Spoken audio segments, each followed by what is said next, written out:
This episode of Super Legit is brought to you by the Incomplete Gym from Chuck Norris, the AHA Bath Bomb for when you need a revelation to really soak in, and Tough Actin' Tenactin'.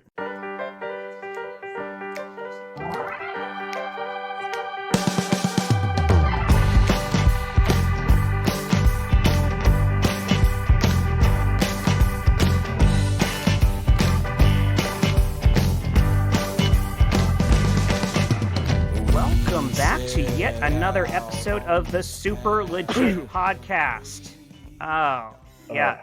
This is a lively crew. They are all excited, raring to go. They're awake. They've had their coffee. They've had their booze. These people are set. And they're here to join you this week. Now we're down a couple people. Allie's out this week. Stephen C. James is on a long trip, and of all incredible things, Michael Hyman is missing his first episode ever. Am I correct? No. We're 26 episodes in. This is the first time he's ever missed an episode. Is this really? Is it really? Yeah. If I'm not mistaken, does anyone remember a time Michael Hyman has not been on the show? Mm-mm. No. Well, I don't know how much he was here during the drunk episode, but that's fair. That's fair. All right. So yeah, 24 and a half episodes he's been in. Yes. Yeah. This is the first one he is physically missed. Right. Okay. Although I will say he may or may not have been there for the drunk episode, but he brought Christopher Walken in. So yeah. No, 100%. And well, that was the beauty of it, because he literally brought Christopher Walken in. He was going to do the role himself, and he was too drunk for it. So he called up Christopher Walken and I said, have a buddy. I'm too drunk. Yeah. Can you fill in as yourself? His Which buddy was Chris it's Walken. rare to see Christopher Walken understudy these days. A lot surprised. of Oscar winners won't understudy. It's a weird dynamic they have in Hollywood. Do you think anybody calls him Chris Walken? Oh, wow. Yeah. Like, what up, Chris? Yeah. It's Christopher. Yeah, hey, Chris, what's up? Yeah, I'm sure someone has once, and it didn't go well for them. I just call him the CW. C-dubs. So I am Jet Kaufman, if anyone cares. I'm just imagining Chris Walken with a several episode guest appearance on some shitty vampire show. I would watch that. I'd watch that show. Yeah. No, that would instantly raise the ratings of whatever the hell that crappy show is for me. Yeah, it's like the Vampire Diaries with all like these like hot like 20-something vampires, and then Christopher Walken. Oh, that was a show that was originally titled "Sex Free True Blood." Sucker. I think we just found our episode title. It's funny how lately every time we found an episode title, it has not gotten picked as the episode title. That's true. I think that's exactly how that works from now on. All right, so I've got a question for you guys this week. And let's here, I'm going to throw it out real quick, and then I'll throw it to somebody. The simple question is, what's a bad choice you made that you still would not undo if given the choice? You know, it's this classic old scenario of, if I had a time machine, I'd go back and undo such and such. But of course, as people know, there's always ramifications to the bad choices we made that put us where we are now. So what's the one that you would not undo? Josh Spence, let's toss this to you first. I mean, I'm going to take the easy one for all of us. It's improv, right? I mean, it has to be. So that was a bad choice. You know what? If you look at it in certain things, like I threw so much money at it, and I spent so much time on it, and yeah, some people would be like, "What are you doing?" But like, I mean, it changed my life. You know, it's also funny. Like, you guys may or may not know, but like, I was a professional journalist, movie critic. Like, I went to like press screenings and interviewed people. Like that was my job for a while. And you think that's the best thing in the world, and it is, but you get so burnt out on it. Like I would go watch 6 movies a day on the studio lot, and I would just be like, oh shit, I gotta watch 6 movies. This fucking sucks. You know, because at some point I had become such a robot brain, analyzing everything and trying to find like what the lead is and trying to be like pithy with my writing, that like you kind of lose the humanity and art behind it. And as soon as I jumped into improv classes, like all of that just came back in like a flood of like Noah proportions. films. So it's made me a better writer. Like, even you think creatively, but like going back to like AP style, hard grammar journalist, writing, like it's made me a better person. It's made me more empathetic. I've had to learn some lessons the hard way, but if you look at it, it took that I owe 5 years and X amount of dollars. People would be like, oh, you're wasting your time. You could have saved that money. You could have done this. You could have done these other things. So, improv. That's really interesting, because especially like as artists, as we could loosely term ourselves, you get really into the idea, like talking about these things in high art and like cinema versus movies. Nobody goes to cinema. You go to movies because they're fun and exciting. You get to live a life you don't live. But we get lost in all this other nonsense. And like when you think about your favorite movies, they may not be high art. They may not be cinema. They may be No Country for Old Men because you're working out issues, or what have you. But my point is, Malcolm X, I believe, was the guy that is termed "make it plain." When you speak common and you speak real and you speak from the heart, it is so much better and so much more true than trying to elevate something that necessarily isn't elevated. You know what I mean? Mm-hmm. Yeah, and I that speaks to why it matters that various types of representation we're searching for happen in mass marketed major films like Marvel stuff and Disney films and so on. Because we've had tons of cinema, as you've said it, that's been packed with representation, that's been packed with difficult situations where we've had we've had all of the gay rights struggles packed into those. We've had issues of racism and sexism and abortion, and every hot button issue is full to the brim in the art house films. But people may laugh at how unimportant and frivolous it seems to throw a gay character into Marvel, but no, that's where we need it, because the Marvel movies are what everybody is watching. And they're the approachable films and the fun films and the films that everyone can get behind. And for some people, they may just be popcorn. Other people may see a lot more in them, and sometimes there is more in them. But they're what everybody watches. And when you represent there and you bring it down to the level of just what everyone's enjoying, the episode of Loki that just aired. No spoilers. It's referenced that he's bisexual, and it was thrown out very chill and very non-issue, but just stated very plainly. And that's a big deal. I think there's also something to be said about, and the all of these are great points, but also the idea of like this palate cleanser. I remember when I first started improv, right? Going back to these decisions, I spent the whole day on the Paramount lot watching all the films that they thought were going to be Oscar contenders. And like, my mind was just so like inundated with like these high concept films, which are great. And there's a spot for them. But I also remember going home that day and like watching Jackass 3 and how like transgressive and simple and just like a fart joke. And it made me just appreciate comedy and humor and humanity. Like, just like these guys just taking a dump to make you fucking laugh. I think there's something very human about that. And if they take a dump on the patriarchy, you've learned something. Boom! Yeah! No, my dad was like a PhD, like college professor for 40 years. So very like kind of highbrow. But he probably saw every single Chuck Norris movie. Yeah. And when I was working as a movie theater projectionist, you'd have to kind of like stay there at the end of the night till everything was done, then close things out. I'd always get home at 1 a.m. This is like back, I was living with my parents like over the summer in college. And I would get home at 1 a.m. Every night I would come home and he would be watching TBS. And there would be a Chuck Norris movie on. And I don't know if you've ever watched a Chuck Norris movie, but in every Chuck Norris movie, there is a moment where he kicks somebody off of a pier. Yep. And so every night I would come home and Chuck Norris, wearing different clothing, would be kicking someone off a pier. It's like a real redneck Groundhog Day. Who knew how many peers there were in Arizona? Yeah, it's amazing to have a character that on brand.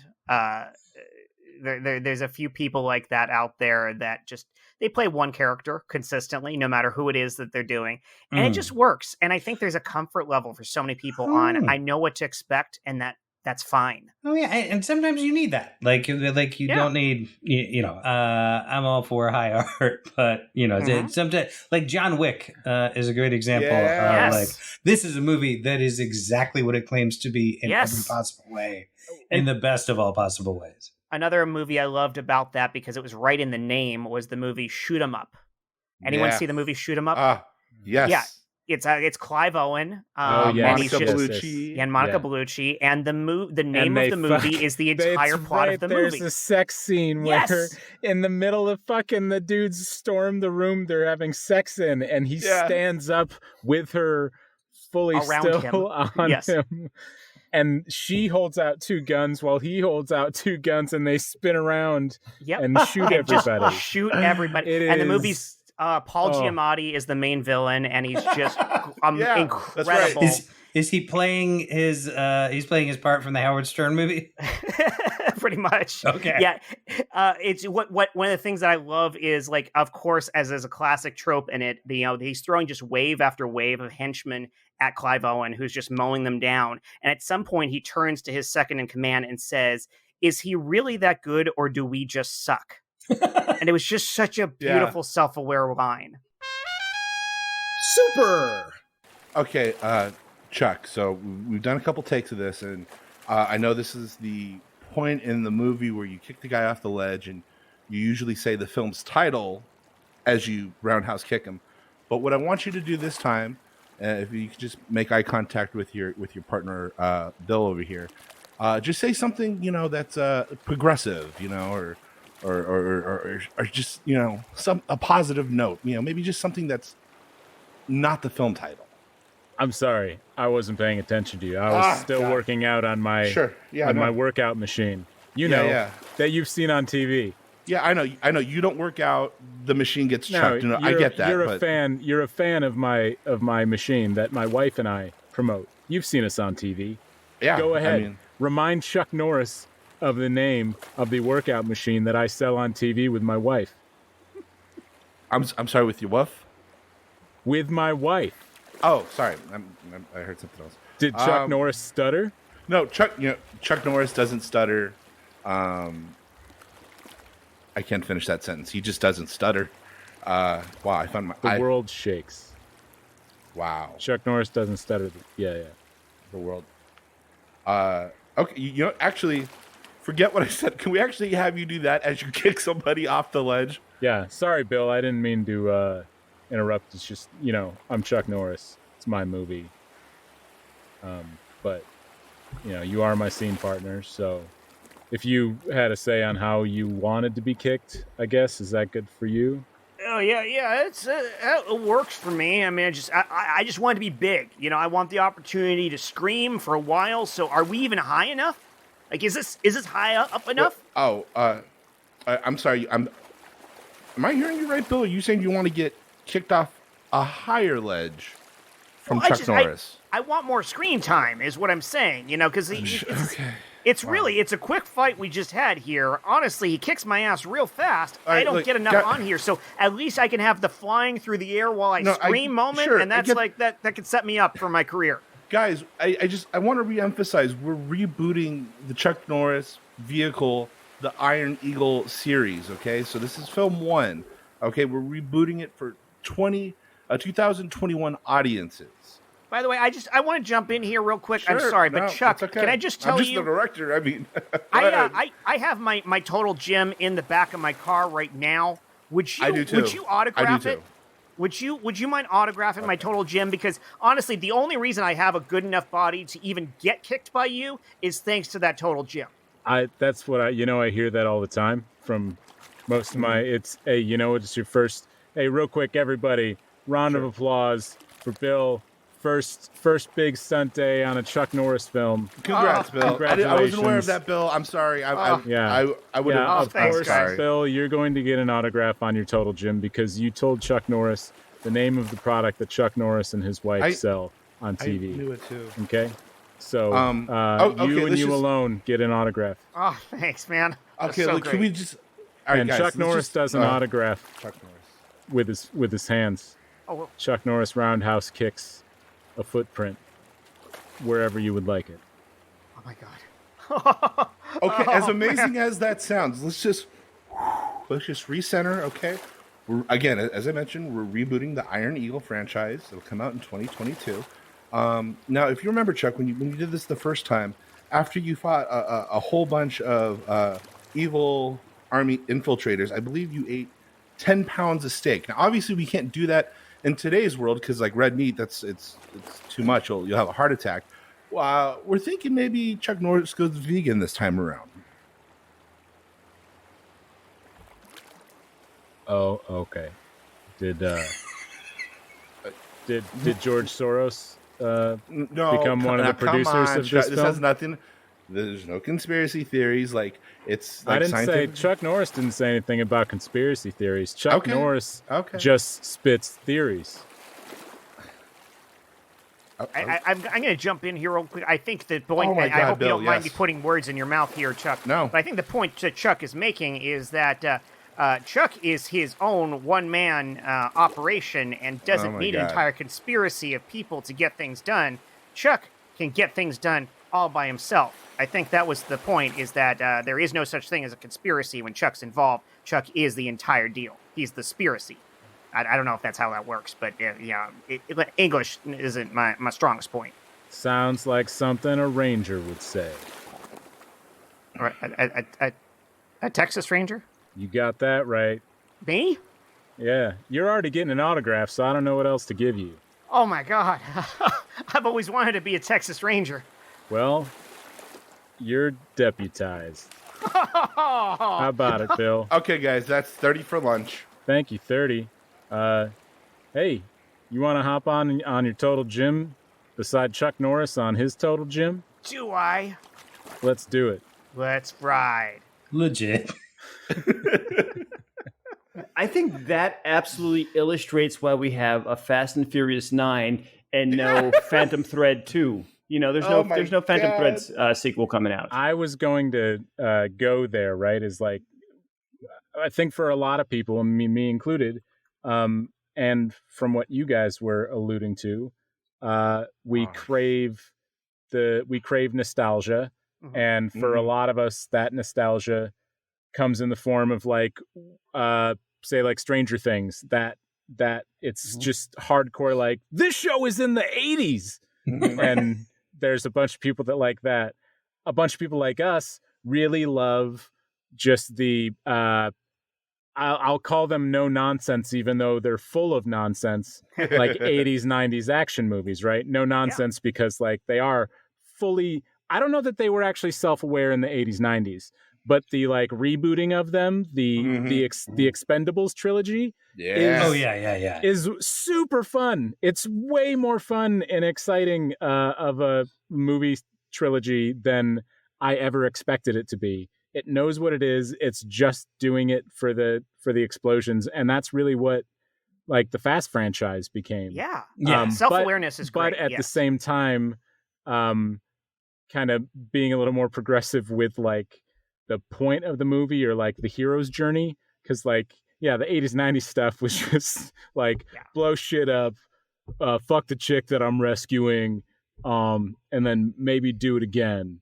in a very dangerous situation. I believe that was the actual outline. Yeah. I think maybe Do It Again was the Steven Seagal sequel to I'm gonna fuck the chick that I'm saving. Right. Yeah. As a matter of fact. Yeah.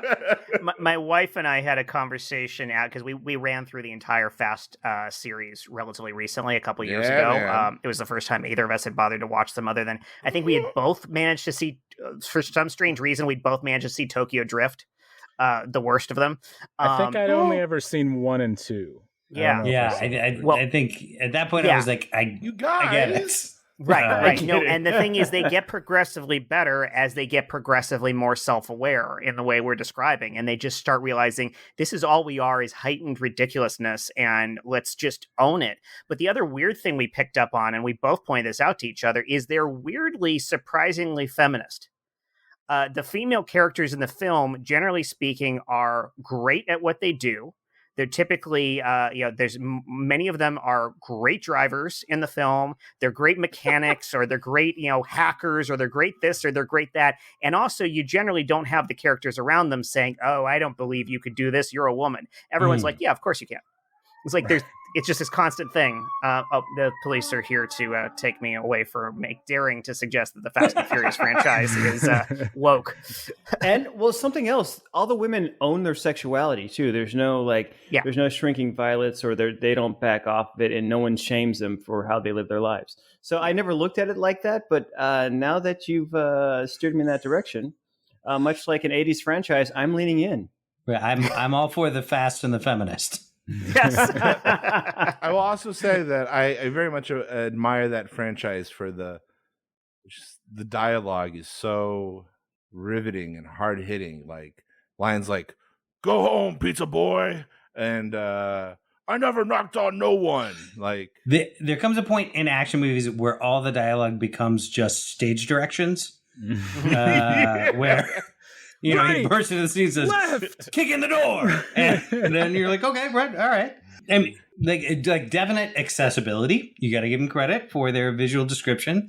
But I heard this on another podcast, but and it's true because it was funny. I had to look it up in Fast Five, where The Rock meets Vin Diesel, and they have this fight.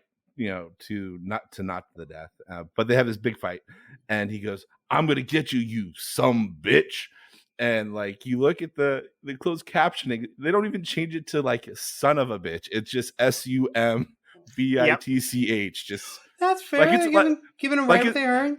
Like it's a math term, the some bitch. Yeah, that's an insult to a mathematician, right? Yes, or maybe an accountant, right? Because they add some. Yeah.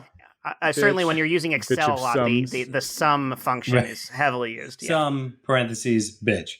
Yes. Weirdly, people forget that the first successful Marvel movie was Blade. Yes. Cheers to that, my man. Yes. And so like which every action... also sorry to interrupt, but it's linked to the silly one-liners. Probably the best of all the silly ones. This is what I was going to say. Going? Yeah. Oh man, sorry, never mind. Yeah. Cut that out. Yeah, like, group mind, baby, group mind. You can go from like Commando to kick Bennett through the steam pipe and say, "Let off some steam, Bennett." But Blade ends with spoiler alert. I believe it's some motherfuckers always got to ice skate uphill. Now, to be clear. Some motherfuckers always trying to ice skate uphill. Always trying to ice skate uphill. Yeah. So, to be clear, there are no ice skates in this movie. There is not a production of Oedipus Rex. Nothing in this is at all connected to the movie you've just seen. Oh, it's triumphant. Just a dope line that Blade as a character says before he fucks up a really evil dude. Like in the director's cut, you see him say that and then high five himself. Super. Okay, writer's room, get in here. Okay, so we're working on Fast 11. Okay, so it's actually a triple threat match between Jason Statham, The Rock, and Vin Diesel. Okay, so we already built the outline. What we have you guys here today is we need some good fighting lines. Like pardon the parlance, but like shit you'd say in the middle of a throwdown. Having written for Mr. Statham now for the past 4 movies, I would like to just jump right in, and if of course, Chris, yes, he could, so if we could he's really big into his heritage, right? So if we could have him just say something like, "Eat my meat pie." I like it. Okay, that's going on the And board. if I could jump in Eat real quick more on that, meat poi. Got it. I will say, knowing his dialect, that sounded That's like great, too Chris. many That's great. syllables for him. Oh, Right. From him, I'm really, yeah, and I can't, Okay. I can't do the best impression of Right. Mr. Statham. Chris, I keep right? telling you this. Who We've can? worked together Yeah. on 3 films. You Yeah. have an amazing accent. All right. Let it But rip, it would be like, "Evil boy." You know? There we go. That's what I was I looking got that for. down phonetically. I got that Yeah. down phonetically. Okay, And then, great. Thank Guys, you. I know I'm new to the room. I'm a USC MFA film grad, but I'm gonna alt pitch. Okay. I'm gonna alt pitch. What if we shoot this in black and white, and it's just the Okay. two of them playing chess at the beach? Huh? Imagine. Oh. We don't need the Okay. lines. And Okay, but Dodge is paying us a lot, so we can have a charger crash through the chess set in the middle of it, Also- send them scattering, and then the fight starts from there. And he says, check, mate. Oh, I love that. That's I That's love that. great. At first, Wait I a was thinking minute. no lines, but that's a great line. That's a great so, line. I'm MFA, sorry because go ahead. this is branching outside of our task that was just given to us to fight lines, but like, yes. man, we've really pushed the boundaries here with the Okay. Fast franchise, right? Like we said we were done at Fast 9, but Yeah, we did. we just kept chugging along. we Here we are. are. Here We we are, signed for Fast 7 more pictures. So. Yeah, Fast 14. Here we are. So, we've pushed the boundaries everywhere. We've jumped submarines. We've done stuff in space. This idea of something being black and white and Okay. playing chess on a beach and having cars crash through the chess pieces. What if we are Oh. transported into the world of movies and we're chasing it's not that film. through the Okay. movies but then we can end up back in our own movies. Okay, Yeah. just Oh, I hold love on. it. Oh This is my all God. circular Just- thinking. I'm gonna grab the already, room. Like, No, I love the no, fact that I'm gonna we're grab the room. simultaneously No, writing and losing producing my room. 11, 12, This is my 13, and writer's room. I'm 14 losing all it. at the same time here. Like, that already is like, it's huge. But yeah, imagine if we went through the history of film through these. In fact, what if, just work with me here real quick.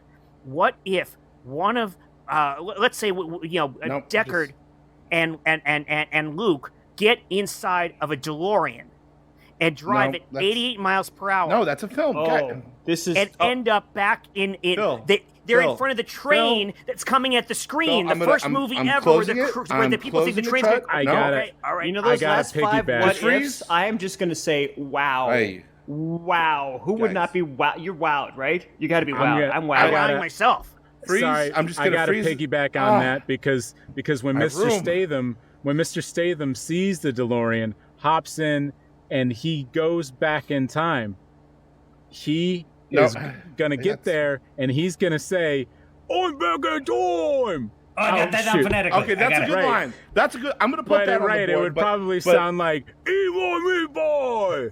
Okay, that's a great line. I'm just good, guys. Bo. Got it. I'm gonna just freeze this real quick. I like. Oh, I vibe love of that. them. It No, they go so far back in give me time, a it second. freezes. Ah. So now they're back in the I didn't do science, Ice but like Age. the ice This is Age my is room. what it is. Yeah, If you we go, could do a guys, and I don't get crossover a- with what was it, Oh. DreamWorks animated movie or Yes. whatever? I don't remember who animated The it. little We could do a girl cro- with the nut. I'm the showrunner. No, it's I owned by love Disney that. now. So Oh, great. All right, I'm gonna freeze the room real quick. Just 1 second.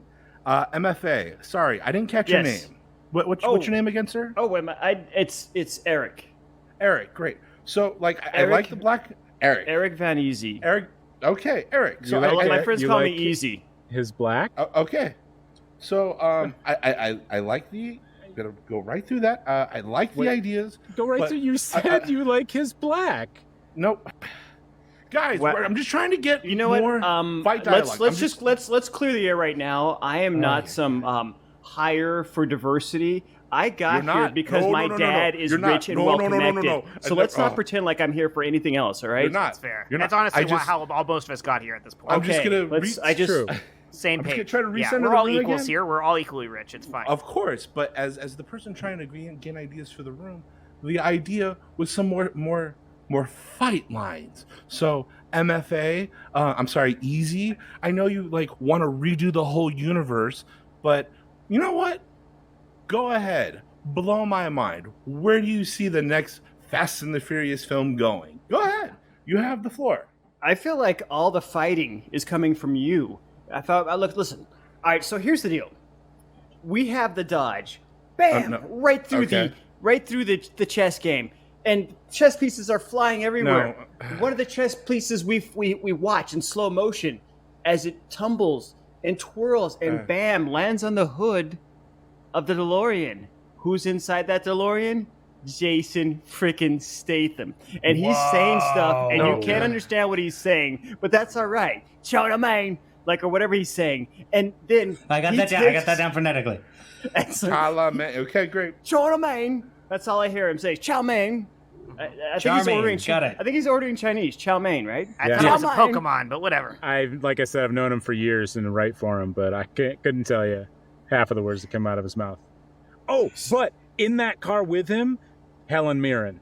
Oh, yeah, of course, yes. This is great. Yeah, no, we got to have her back. We got to have her back, and I feel like this is an opportunity to introduce someone new, someone we haven't seen before, and someone older, right? You guys are ruining this franchise. They have raced against cars, against tanks, against submarines, against rockets. Have they raced against their own encroaching age and mortality? No. Oh my God. How about have them confront something really scary, like looking back on a life lived emptily? I went from wow to mind blown. And that's what we can do with the time travel. Oh my God. We can have them basically be their own ghost of Christmas future as they go back and see the mistakes they've made in life and question, would I change this? If I could undo this bad choice, would I undo this bad choice, or is it the reason I'm here in the end? Look, we've got a chance for a great, solid, several different times where we can throw in, we can eat 3 to 4 minutes where we have a nice, original song written by a popular pop star. Maybe even Jason Statham. For any scene that we go back in time and we see Paul Walker.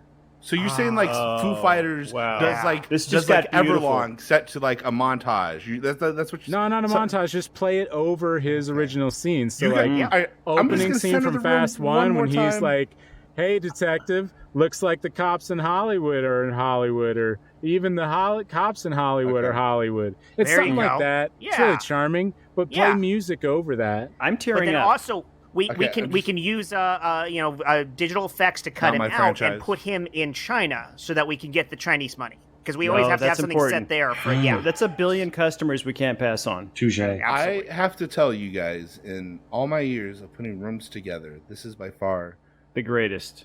The worst room I've put together. The dream team. I'm going to submit your notes, and I want you to hear the wrath of my bosses who are putting together this franchise. Okay. Maybe don't call them. So you guys want to put together another franchise. What we're proposing is we take the franchise in a new area, not as much a reboot or a rebranding as a rebirthing. Mm-hmm. This sounds amazing. Yeah, it becomes a whole new thing. Right. Think of it as 1/3 Back to the Future. Oh my God, I'm in. 1/3 The Seventh Seal. I just gave you another $10 million. Seventh Sign. Seventh Seal is terrible horror movie. No, I'm giving you another $100 million. And 1/3 The Transporter, all 3 of them together. And then 1/3 is the piano. That's right, 4/3. Now that's the type of crazy I'm talking about. And if we got room for a 5th third, the piano lesson. Oh, that's magic. Yeah, just get a little August Wilson there for some class. Get the critics on board finally. Now, whoever that dum-dum was running that room, he's fired. You guys are going to run the rest of the franchise. All right. He called our masterpiece Notes. Oh man, this is the best news I've heard. But guys, who's going to break the news to Charlie Kaufman? Are you guys prepared to live a quarter reel at a time? Yeah. Oh, I get it. Okay, yeah. Hey, this guy's on board. Legit. That sounds like every writer's room I've been in. That was my fault. I was wiping a thing. I thought you were. No, that's why. And that was the time to edit the scene too. It's like, oh, we're gonna go see this executive meeting. I set up this meatball, and then as soon as you took it, I was like, he's got it. Because had you not done that, I was about to call cut to the executives. And he was like, fuck you. I was so confused because he called and then it went like this. Wait, is he wiping? What's going on here? And he's like, yeah. And then he does a typing effect, and it's like, all right, just do your when thing. Sean does his hand motion, I was like, don't bail on me. Don't bail on me. I'm like, what's going on? What are we doing? So good for the audience at home. Yeah, so you guys can There's see nothing better in a podcast than 5 minutes of talking about hand gestures. It's fucking improvisation. And when I like made an edit accidentally, I should be able to just jump right in, but your brain's like, no, this was a mistake.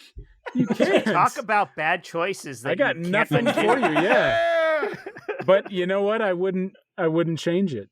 Yep. There we go. That's Amen, improv. brother. That's improv. Improv is nothing but bad choices that we're glad we made. And let's Chris Sanders, is that your answer, or do you have another one? No, Let's, I mean, you have a real life answer? I say the Army.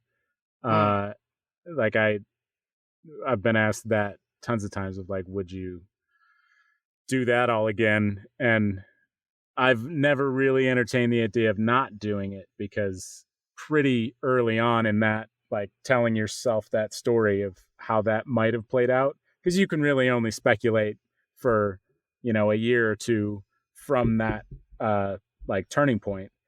And then it's just wildly inaccurate. But I just wouldn't be the same person I am without it. Even though like this week with the full announcement of like the full withdrawal from Afghanistan, it's finally over.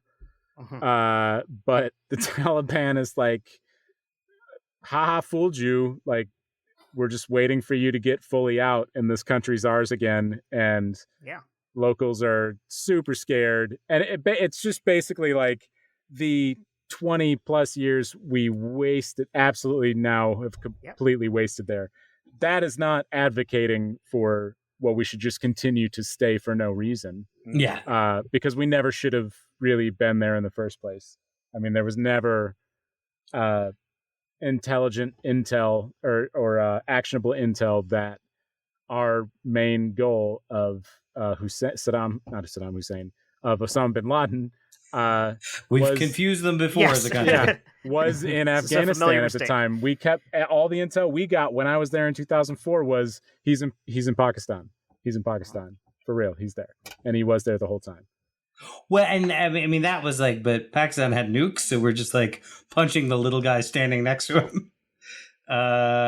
We can't. I can't really hit you. You're the guy who I need to punch. So, your little brother's gonna have to take it. Yeah. But like that's it's hard for a country to learn the lesson that you can't dig up.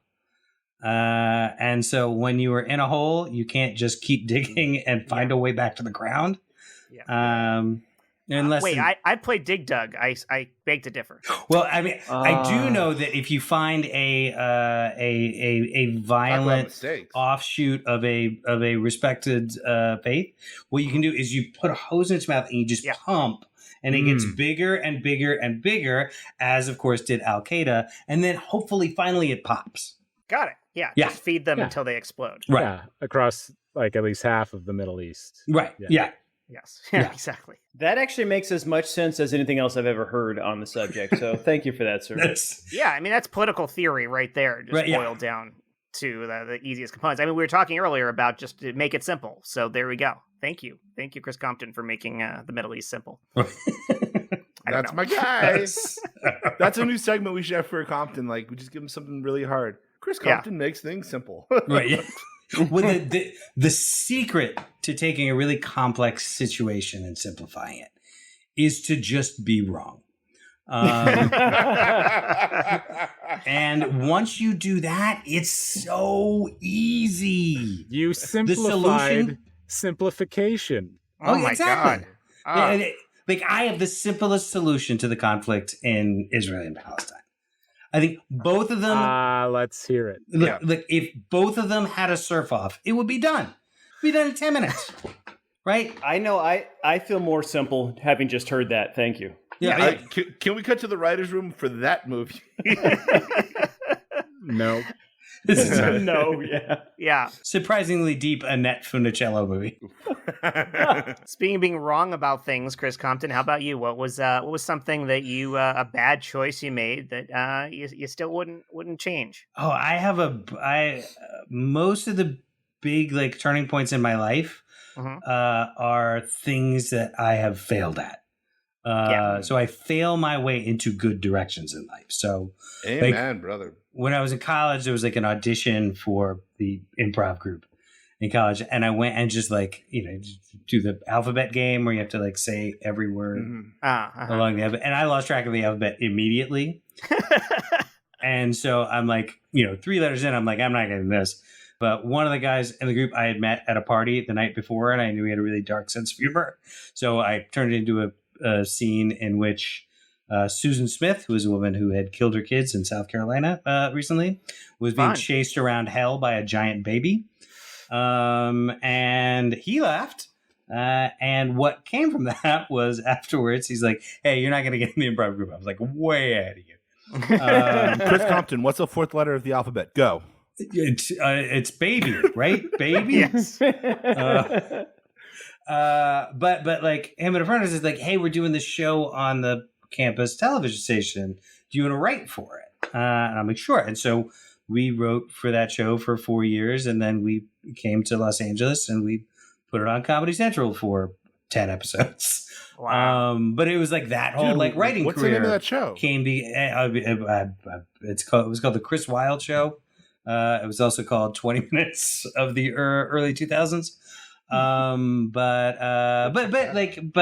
it was it was like I failed the audition and like wound up in the right direction. When I got like Second City, I took like a basic class, and everybody in there's like they have an improv jam on Saturday nights, and like, hey, we'll all do that. Like on the last day of the class, we'll all do that. And so like, all right, we're all gonna do that. And on the day of the jam, I'm the only dumbass who showed up. But I'm like, all right, well, hang out. And I've spent 5 years in Second City and met my wife there, and like my whole life is based on these like things that fell apart and threw me in the right direction. I'll also second the jam idea always being a bad idea that somehow pays off good dividends. I've already told this story, so I'm not going to retell the whole thing. But yeah, I remember the first student jam I did. I was the only one picked from my group, and I think I threw my idea in to impress a girl who wasn't even like. That's the story you've told. Yep. Yeah. But dude, like the first time you're on stage and you hear a packed house laughing at a bit that you were a part of, that you made up on the fucking fly. Yeah. Get the fuck out of here. There's no stronger drug than that. When I was in high school, I think junior year, you had to audition to get into drama in my high school, and they had traditionally only allowed juniors or seniors into drama because usually half of the football team would get in there because one of the football coaches was a history teacher and the drama teacher. Small town, again, graduated with 86 people. But my antics in middle school allowed me to get in freshman year. That was essentially my audition. And where was my fucking point? Jesus Christ. I had this. No. Legit. Oh, dude, that was amazing. The story went like this.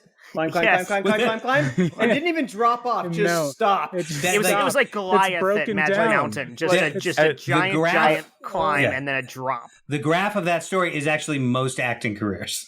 I think Certainly I think you guys will agree with me too. Like, I got it back. I remember. Okay, I'll shut up. I remember. Yes. Anyways, it was too much. I was forcing in too much exposition. In drama class in high school, one of the years, the Western Michigan University theater program. He's picking up speed so it doesn't happen again. allows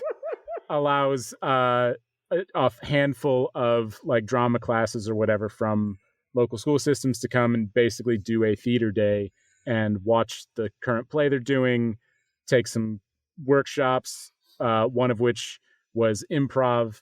The teacher of that class was a maybe sophomore or something in college. And he handed out pencils to everybody, on which had a quote that just said, I mean, it wasn't attributed to anybody. It just said, if it isn't fun, it's not worth doing. And I just got the biggest improv hard on, and then watched him. And then I immediately went back to the school and started circulating a petition to allow me to start an extracurricular, like school, not funded, it's not like I got funding for it, but school approved improv team to potentially go perform, at like competitions and stuff. Got a teacher to sign on to be like the chaperone dude at the end. Got that guy from that taught at Western, the improv course, to come and like guest teach for me. And then it ended up culminating in like what was really my first big improv set show in front of an actual audience. Was at the end of the year. The drama class would always do a senior send-off. So it'd be 2 shows. One night would be at night for like parents and family and stuff. And it's almost a drag show. I mean, it's just dressing up and lip syncing. And that's really it. But I took people from this improv after school club that I started, and we put together a short form improv show and did like 15, 20 minutes in front of a packed house. And it was fucking incredible. You did this as a freshman in high school? No, that at this point I was a junior, or that might have been senior year. But that's still amazing, dude. That's awesome. That is so cool. It's very long-winded with a break in the middle. Super. All right, gentlemen. It's halftime. Yeah. You guys are close. I said it's halftime. You guys are close. Take your helmet off. Oh. Nope, sorry. Gentlemen. Yeah, thanks, Coach. It's halftime. You guys are close out there. But if you don't go in fired up, you ain't going to be able to take this shit on. So I'm going to tell you what my coach told me. The most important story that ramped us up to win states in 1957. I'm here for it, Coach. All right. Lay it on us. Give it to me. Straight into my veins, Coach. All right. You give the best speeches. So the Earth was cooling from a molten mass after the Big Bang. Slowly, these metals, nickel, cadmium, iron, carbon, a lot of carbon. It's like I'm there. I can see it. We only have 15 minutes of halftime before we got to get back out. Oh, sorry. I got lost in the exposition here. All right. So the point is that the bacteria became multicellular. First, there was just one bacteria, then others. They glommed together, and slowly they became what we call a eukaryote. Oh, yep. Coach, yep. Again, I think we need to speed it up or get a little further along. Don't interrupt the coach. Sorry. He's going somewhere. He's going somewhere with this. On this, Coach. Yeah. I'm sorry. I got caught up in the episode. So what happens is they rub sticks together. And what happens is like creates the same heat of a bolt of lightning and creates fire. And they realize that if they Coach, again, I hate to interrupt. I hate to be that guy, but are we going to draw plays or? No, I'm getting there. Okay. God damn it, Fred! You're the assistant. I feel like you skipped punctuate equilibrium. I'm going to fold the towels. Can you I'll go back back to maybe folding towels. to Convergent Evolution? I'm sorry, what'd you say? The Convergent Evolution, perhaps? Yeah. So what happens is you have prokaryote and eukaryote cells, plants and animals, but they only divide. They only divide about maybe 50, 60 billion years ago. But I don't want to get lost in the weeds here. Lost in the weeds, yeah. All right. So the point is humans realize that hunting is not as efficient as planting grain. So what they realize, they can create the same amount of food. Oh, yeah, question? Yeah, Coach. We should probably get to the point that it applies to the game, so we can get the students back out on the field. Don't rush the coach. The coach is going somewhere, and I want to hear this. I'm sorry, Coach. Go ahead, Coach. Coach is God. Word is law. So what I'm saying is that the Neanderthal moves away from the rest of the evolving hominid species. All right, because they have a larger brain pan and they're able to use tools. All right, now when I say tools, I don't mean like a craftsman. All right, I mean talking about a stick. But the point is, okay, look. I feel like you skipped the point where we lost the ability to synthesize our own vitamin C. Oh, well, yeah, good. Or was it vitamin A? I never remember which one. You know this part. Oh, Yeah. could we skip to maybe the tools of the game being offense and defense, and maybe we interject that part now? Because sure. Okay, we got 3 minutes. Okay. So the Aztecs play this game in which they actually use human heads for the ball, and they are approached by a genocidal group of white people who bring their own germs and just lay waste to a continent. It's one of the greatest genocides we don't talk about, and people lose track of the fact that the Mayan civilization was far advanced than anything. Coach, yes, I hate to be that guy, but we voted against teaching history as history actually happened. Oh, sorry. We're going to go to U.S. history, please. Can I point out for a second? You do not hate to be that guy. You love to be that guy. It's true. I do. This is true, but Coach. no, This is true. He's right. Welcome back to the show. I just want to catch our listeners up. It's very interesting. So before you started Hardcore History, you were a football coach. That's right. That's me, Dan. I'm not going to say my last name because I can't remember it off the top of my head. But even I have a bunch of my podcasts on my phone. They're Carlin, so that's long. it. Dan Carlin. They're so I'm sorry. long. I got so lost in history, I forget the most recent, maybe 60 years in which I've existed. So the point is, before I was a historian, I was a football coach because in many ways, being a historian is like being a football coach. And I'm going to talk for a little bit before I outline some of those ways that those two things We got to the other locker room. What the fuck is going on? Fuckerinos, fuck sticks, fuck buddies. Welcome to Mark Maron's What the Fuck. Today we have on the show a whole team of people. I used to do comedy and blow with them with Sam Kinison back in the day, but I'm looking to make amends. And we'll see how it goes. You know, my cat, La Fonda, she's a feral cat. She likes to, I'm trying to make ends meet with her. Just putting the cat food out there, and sometimes she'll let me, rub the kitty. I don't mean it that way, guys. Come on. Just sitting here and alone in Eagle Rock, playing with my Telecaster and. Coach, I don't want to interrupt you, but this is the monologue I usually do. Just give me 1 second. So we're brought to you today by MeUndies. Okay, it's the best underwear in town. It's made from micromodal. I don't know what it is, but it feels fantastic on your men. So you just enter W2F in the code box. I don't know. That's what they have on websites these days, and first pairs on us. And if you don't like it, you can return it for a refund. But honestly, I don't want any listeners. Coach, I hate to interrupt you, but we gotta get out there in a second. So I just gotta ask you, how did sobriety affect your view of your early years at the Comedy Store? I was a doorman, and it's really hard because like Kinison is just he's not even like a comedian. He's just like a god, and all he said was just, Maron, you're coming with me. You're to spend the weekend. You're gonna do ayahuasca, and I'm gonna show you who God really is.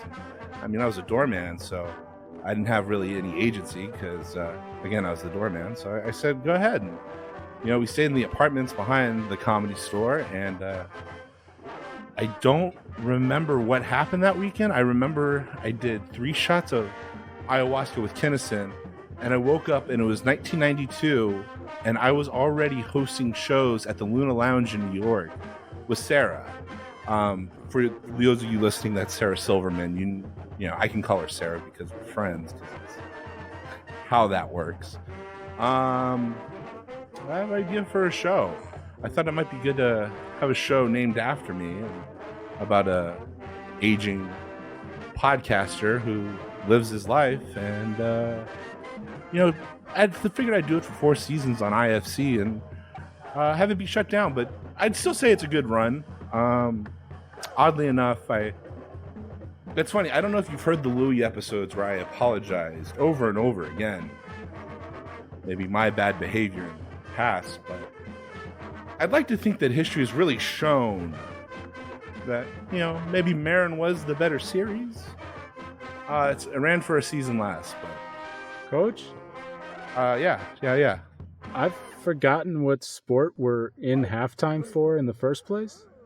It's football. It's the American game. I never really played much football. I'm from Albuquerque, New Mexico, so not really too much football. But we have these big giant balloons. I'll tell you.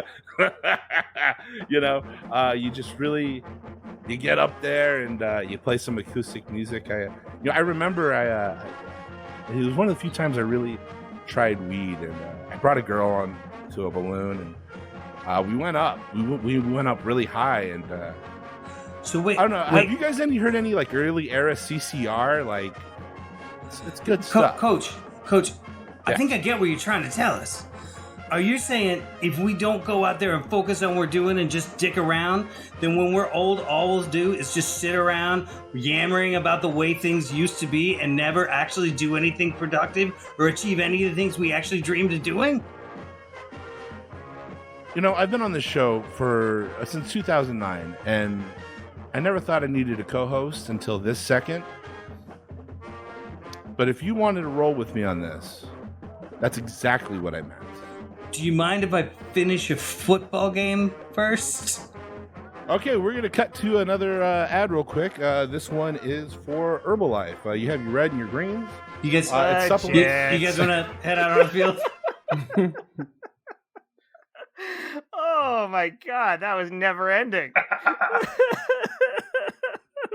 amazing.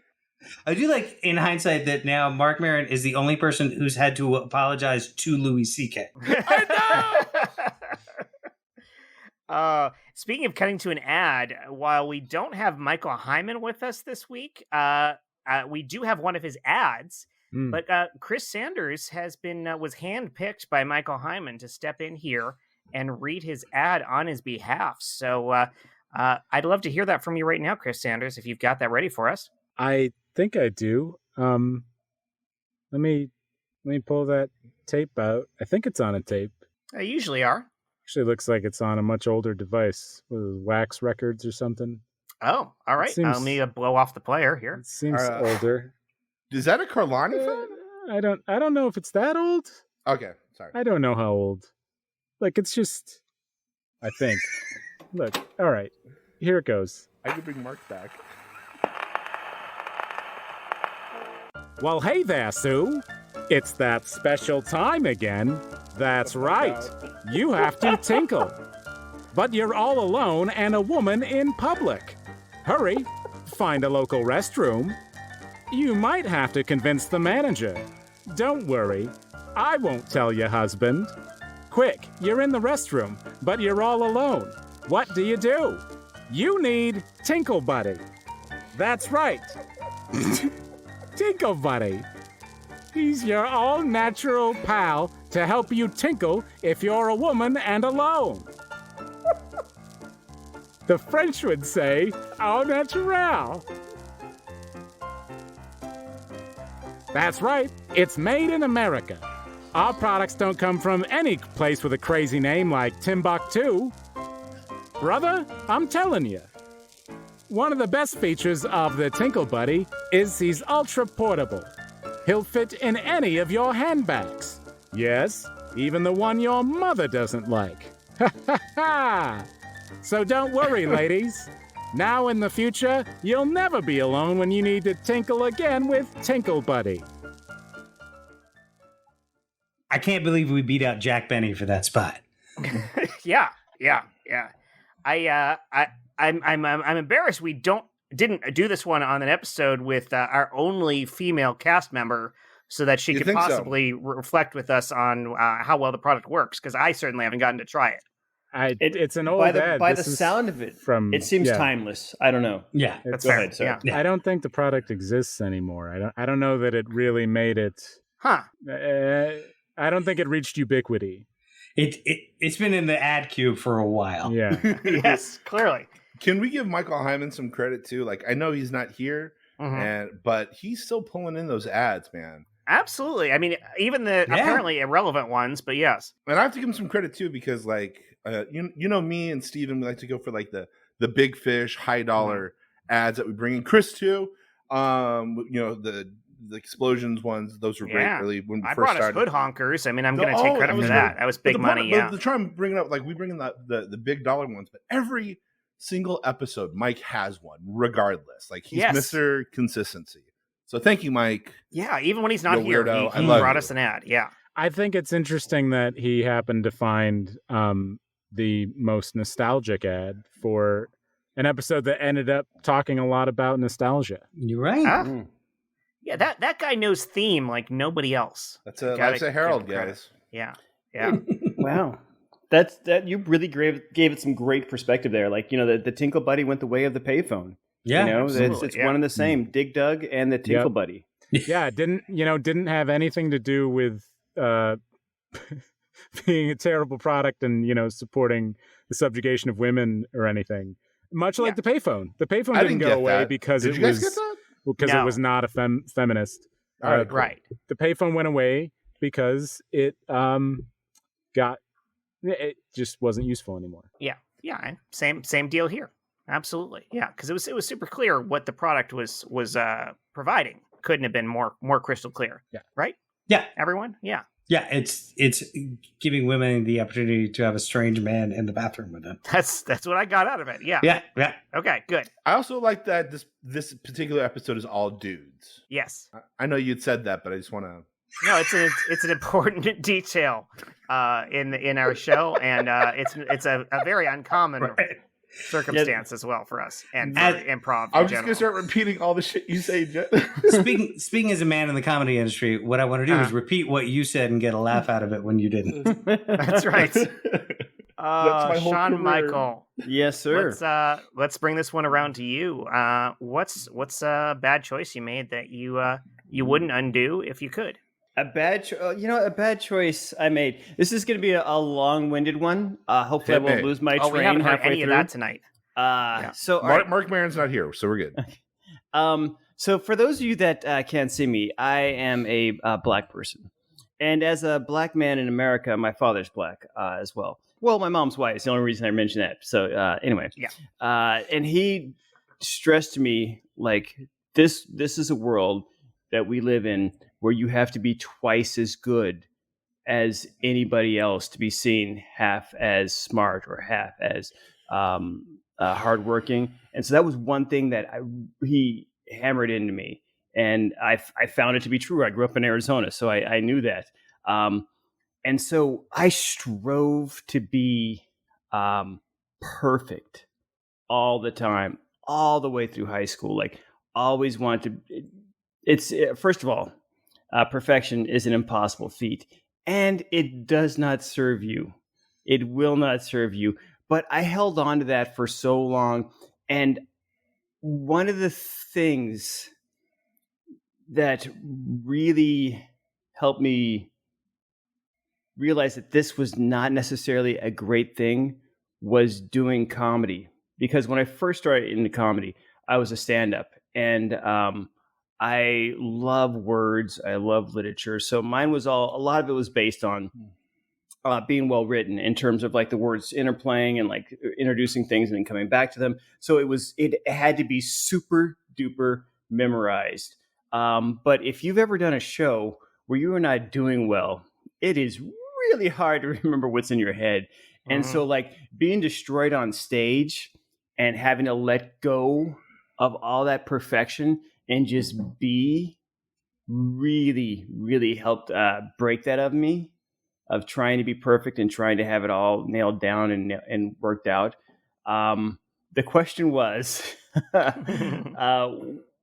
so I think striving for that perfection for so long and really working towards that perfection has helped me still work hard and still want to be seen as someone that's on top of his game, but also knowing that there is no way to make someone see you as a certain thing, and there is no way to be perfect, and you are much better off not striving for the perfection. So the question was, I guess the striving for perfection. Yeah. And knowing what a useless endeavor it is, but how much it helped inform me because I worked so hard, and realizing that work hard, but don't strive for perfection. So I guess it instilled in me that hard work ethic. And I maybe was coming at it from a weird place, but I think that did serve me. Let me ask you this. That moment, like, it sounds like you're referring to a very specific moment in your life. Can you, if you're willing to, can you share that moment where, like, that fucking clicked and you're like, oh, that aha moment? Oh, so here's the thing. I don't know that I have aha moments. Okay. I think I'm one of those guys that has to reflect and see them. Like, I'm never, right. I don't know that I've ever had a aha moment. I mean, I'm it's sure like a I soak. have. It's like it Yes. soaks in over time. Yeah. And it has to happen several times, for me to get the point. So it was a series of things. Like, I know one time I was working a room, and it wasn't a huge room. It was like maybe 60 people. And dude, this set was a 45-minute set. Wow. And it was going horrible from the moment I was introduced. The room hated me. And like, people were like eating their food, ordering full-on conversations were going down. What? And I was like, so I didn't know what to do. And all right, first of all, you travel with the same guys. So my other guys, like the middler and the MC, they were dying because there's nothing funnier than seeing your friend flounder, especially when you've seen, like, they're actually pretty good and you've seen them kill a room. But when they bomb, there is nothing funnier. And they know when your big lines are coming up and they're so excited to hear you get nothing. And so, all right, first of all, that's there in the back of the room. I'm looking at these cats enjoying me bombing. But I threw out my act because I got to some of my heavy hitters and they weren't working. So I just threw out my act and I'm like, so how's your, what are you eating there? Like, just talking to them, not doing bits, just talking to them. And it came around and I'm like, oh, I get why no one's laughing. No one's drinking. And literally there were like 5 tables right in the front and no one was drinking. Turns out they came to the comedy club. It was an AA meeting. They were celebrating somebody's 1-year sobriety. And I was like, oh. And then once I brought them on to now we're discussing, let's talk about Bill Dubs. And so that's when I realized, oh, dude, sometimes you have to throw out the perfection and just go with what's happening. And I feel like that is one of the best lessons you can learn in life. Like, dude, as a teacher, you hear like these teachers go off, like, this kid never does his homework. He never comes in with it. Oh yeah, but that's already gone. It's too late to have him do his homework. It's too late to have him do the prep. This is where we are now. Work with this. And that's one of the things I learned. It's not just expecting perfection from yourself. It's, which your idea of what the other person's perfection should be. And once I got out of stand-up and got into improv, that really helped me out because, in my mind, I had the whole scene set up. And then this guy said something totally different. Like, dude, what are you doing to my beautifully planned scene? Yes. So Amen. I guess the idea of trying to strive for perfection helped me out because it was pointless and fruitless. And I realized things worked much better when I just went, fuck it. Super. Now, Picasso, like, baby, I told you to let yourself go just a little bit, okay? You were trying to make these photorealistic oranges, and I think you were gripping the ball too tight, but like 3 boobs, like... Well, it's 3 boobs. It is not 3 boobs. It is a boob from 3 different angles. I'm sorry, my Spanish accent is a little off tonight, but I've been drinking. So no, it's okay. It's more Transylvanian tonight. It's okay. Did I bomb the lead on that? Should I go back and should I do the initiation differently? Yeah, we're actually. This is during the show. We can't really. Shit. That's why the audience is so quiet. Someone tag me out. We're in this now. This has to become part of the scene. Nobody tag him. Nobody tag him. Somebody tag me. This is not happening. This is totally happening. Okay. You can feel it happening. Do you feel all this pressure, this intensity? This is so great. God. Okay. Okay. I Okay. love seeing the masters fail like this. Okay, This so you're guy's doing got it Transylvanian. normally. I'll do Transylvanian too. Hey, Pablo Picasso, baby. Just No, point. I just They're performing at the Super Bowl halftime show. no. What I said was my Spanish accent sounds a little Transylvanian, and I explained why because I've been drinking all day. But But I if can you do want, Antonio Banderas, okay. Pablo Picasso. Yes. I think you're It's gripping the bar Super too tight. Bowl 100, and it is the first time in over 20-year reunion of one of the most successful improv duos ever, Frank Caliendo and Keegan-Michael Key. Okay, so all right, I'm going to ditch the Antonio Banderas. I'm just going to go for the John Madden.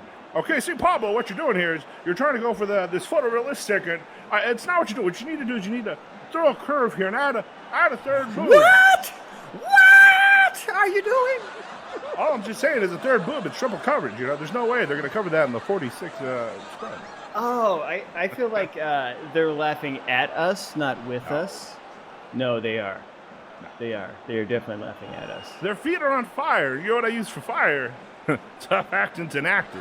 You just put that stuff on your feet. Oh my God! It's like it just puts the fire out.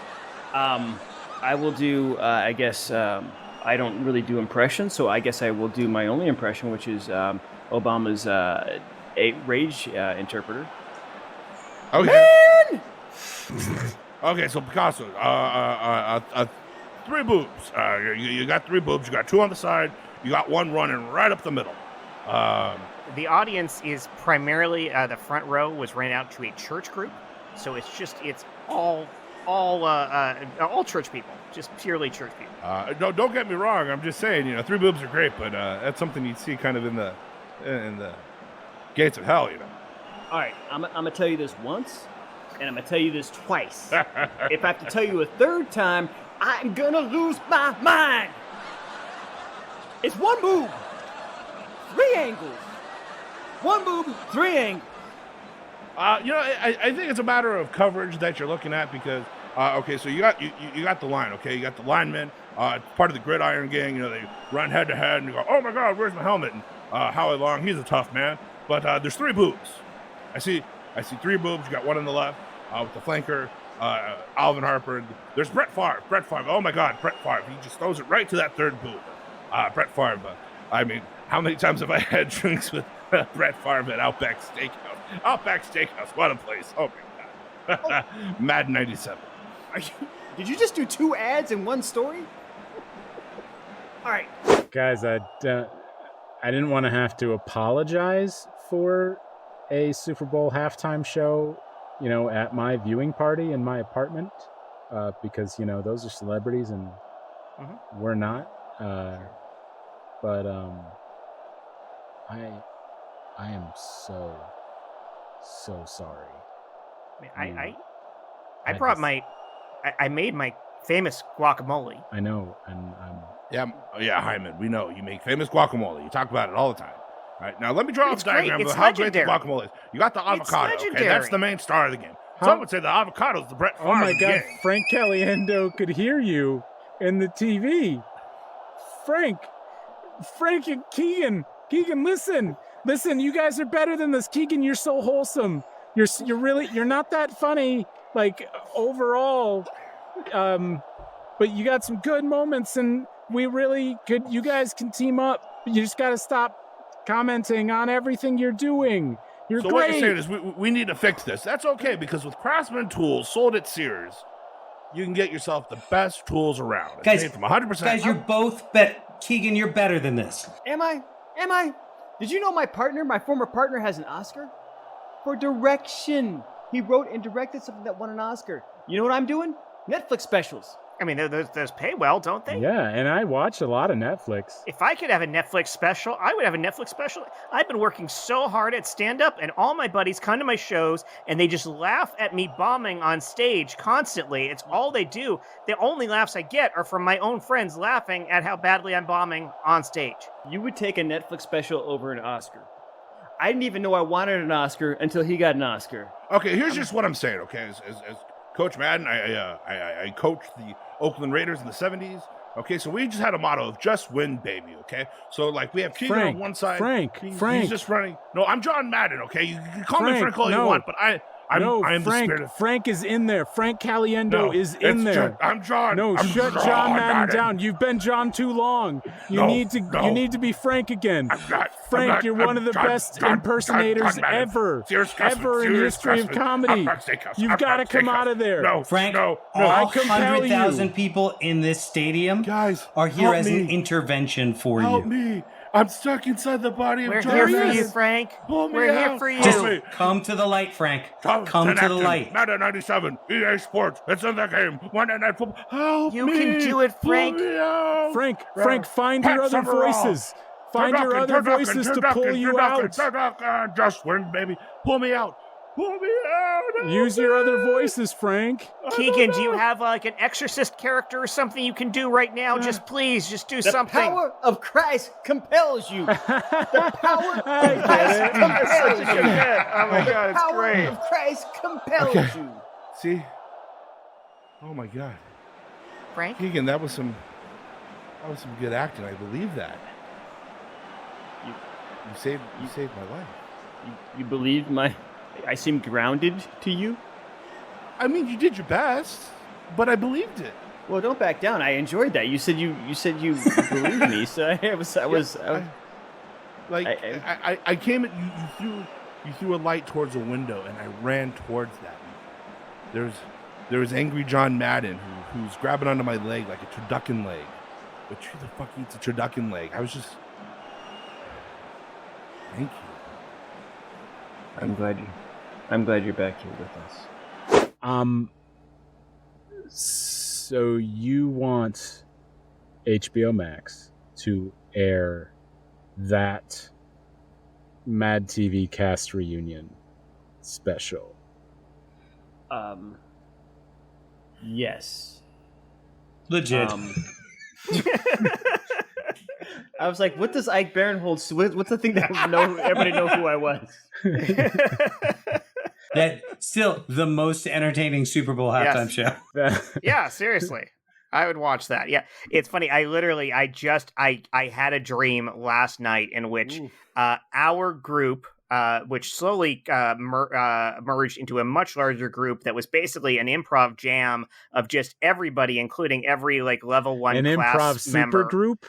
Yes, but we were performing at The damn a Yankees church. of improv. We were performing at a improv. church for a church crowd who had Legitio no idea slave. what improv was. And on top of that, it was mostly the people on the stage were the level 1 class members. Yay. And just silence. Pure silence. So I can honestly say I have performed for the worst audience of all time.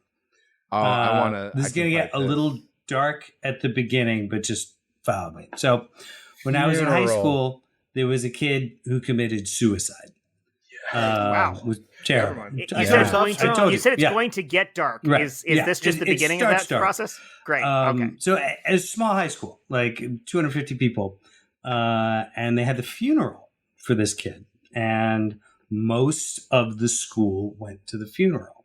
And for the people who didn't, like, they still had school, but they weren't like smart enough to say, hey, we should get a bunch of therapists in here. And so instead they said, we have to do something with all the students. And this guy who was in the high school improv group I was in said, I've got a great idea. You can have our improv group do a show. And they, being irresponsible adults, said, sure. And so we were thrown on stage in front of a bunch of people who are shell-shocked teenagers who've had their first experience with that. And we're supposed to go, can I get a non-geographical location? And what I will say, like, and then make it not about poop. Right. Yeah. Right. And to be clear, we were not the people having the worst day. But I'll say this is something I took from Shawn Michaels' thing. There's like the perfectionism thing, but one of the other like important things about bombing is to realize that was just, that was all it was going to be. Yeah. Like, you go up in front of an audience of 250 people who sit there quietly or angrily for however long you're on, and then you leave and you have failed utterly, and you still have all your limbs. And you're like, oh, it's like the first time you take a punch, and like it hurts, but then you're like, oh, that's what, like, my head didn't fly off. So like, as bad as that is, that's as bad as it will be. And so I don't have to be as scared of that as I might have been before that. So like, it's important to have that moment of like total failure to know you will survive a moment of total failure. Super. Okay, Mr. Kaufman, hear me out. I know I lost the writer's room for Fast and the Furious, the ongoing series. Just hear me out. It's a halftime show. All I need is one dead kid. Legit. And that's the legit on the show. That's the legit on the whole show. Well, you haven't answered the question yet. You gotta. I haven't answered the question yet. So what is yours? Oh, so that we can not end at that dark place. I think it's probably the classic big one that people go through, but it's relationships. My first big relationship was the one that ended up, I married her and I have kids from that relationship, and like shout out Connor. It's something that was a very difficult time for a lot of reasons. There was a lot of pain and a lot of turmoil, and I can absolutely look at that and so many elements of that I can say I wish I hadn't done. I mean, both the bad choices I made within it, and just I feel like the relationship itself started when I was 18, 19. It was too early to be in that committed a relationship and to have kids at that point, and like so much of that, and I could trace it back to just the very beginning when I know I had met the person who became my wife online on ICQ, and like she randomly messaged me because she mistook me for someone else by the same first name. And at that time, I was like, I was a 17-year-old kid who was like, trying to desperately make connections with people outside of just being an actor, because those relationships you have when you're an actor last the week of the shoot, or a few weeks if it's something slightly bigger than that, and then you're on and finding something else. So here's this real person reaching out to me from across the country, and so I found some way to slip in the fact that I was an actor, because again, 17-year-old is like, here's the cool thing about me, I'm an actor. So that was the first thing you said. Yeah, just about right. Yeah. So I'm trying to impress this person to some small degree, and then we became pen pals, and then at some point, I had a bad, a bad short-term little dating thing happen where I felt super lonely after that. And so then I contacted this person again and suspected that they might have some interest, and struck up a conversation. And sure enough, like, we built this whole thing, but it came out of both me starting in a place where I felt alone and was searching for something and searching for anything, and then finding it. And like, the relationship had a ton of heavy emotions. Like, it was very genuine. It was very real. So I'm not trying to suggest that it wasn't built out of anything real, but it moved fast. It moved faster than it could have and should have. And we ended up pregnant, and in this really far too committed relationship, for the fact that neither of us knew who we were yet. Mm-hmm. We were not fully formed humans. We were proto-humans at that point, and we didn't know who ourselves were. We didn't know who the other person were. We were putting on facades, and yeah, it did not lead to a good, lasting, strong relationship, but it did lead to two very awesome kids who still live with me. My daughter is 19 now. My son is 13.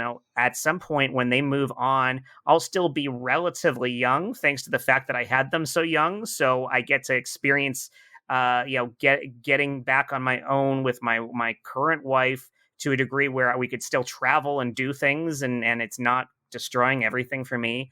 And also, this path put me on a path where my wife, Sari, is amazing and with me, and there's zero chance I would have met her on a different path. That's just the way the world works. Every little chain event that occurs leads you there. So I would not be in the pit. And probably, butterfly effect, I don't I probably wouldn't have ended up doing improv. I probably wouldn't be with you guys. There's so many places I'd be, maybe I'd be doing some other incredible thing, but I wouldn't have you, and I love you. So I love yeah. you too, man. I was pointing at all of you, not just Josh, but yes. No, I get all the love. All the love is mine.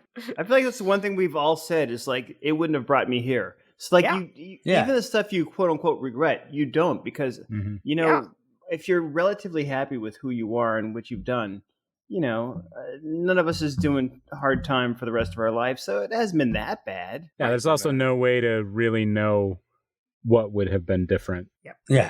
And there's an infinite number of possibilities, from making one choice differently there, because every few moments there's another infinite number of possibilities for another choice that you make that could go any number of ways. So I believe it's way leads to way. It's from is it The Hobbit? No, that was when two paths diverge in a wood. Oh yeah. BoJack Horseman. No, The Hobbit is road goes ever on. Yes, the same idea. Same idea, but with more dragons. Well, yes, because really Tolkien is just Robert Frost with more dragons. Well, to quote Jet, I love you guys too. Even the ones that aren't here right now, I love them too. But love you guys. Oh yeah, sure. Make sure you say their names. Yeah. I mean, there's tears, but you guys know. And on the love of our teammates and all the mistakes that brought us together, I think that's the end of this week's episode of the Super Legit Podcast. And let's not just look backwards, guys. All the mistakes we have yet to make. Oh, yes. Thanks for that, Compton. That reminds me of a mistake I once made. Thank you to Matt Walker for creating our intro and outro music that sets us up so beautifully every single episode. You can find a link on our show notes to his website. He's got a new album out. Please make sure to purchase that and download that. It's so good. Please follow us on all the social media. We're at Super Legit Pod, pretty much everywhere you can imagine. Please interact with us on there. Talk to us. Let us know what you liked, what you didn't like. Subscribe to us on all your podcasting services of choice, and make sure that you recommend us to your friends, because we need more listeners, because we need you to love us as much as we love ourselves. So please connect us with your friends and spread the love. Hey, Jet, should I start recording now? Yeah, I think this is probably a good time to start recording. Why don't you do that right about my sexuality one night, now? Watching a movie, might have been Species or some other. So let's get out there and play. 80s, 90s. This is Mark Maron signing off. Free monkey! I don't believe anything's on. Oh my time, I kicked the door on its hinges just so I could move on. Oh,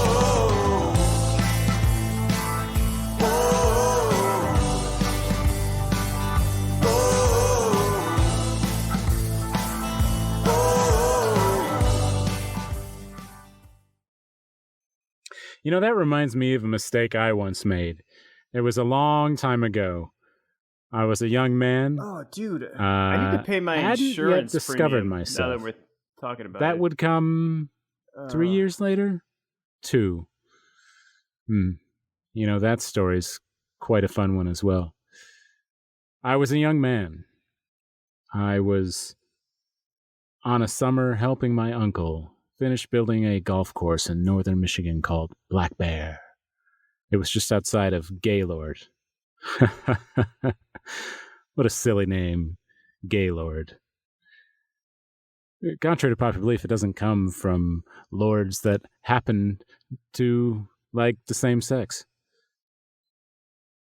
It's just the name of some cities. Anyways, I was exploring my sexuality one night, watching a movie. It might have been Species or some other 80s, 90s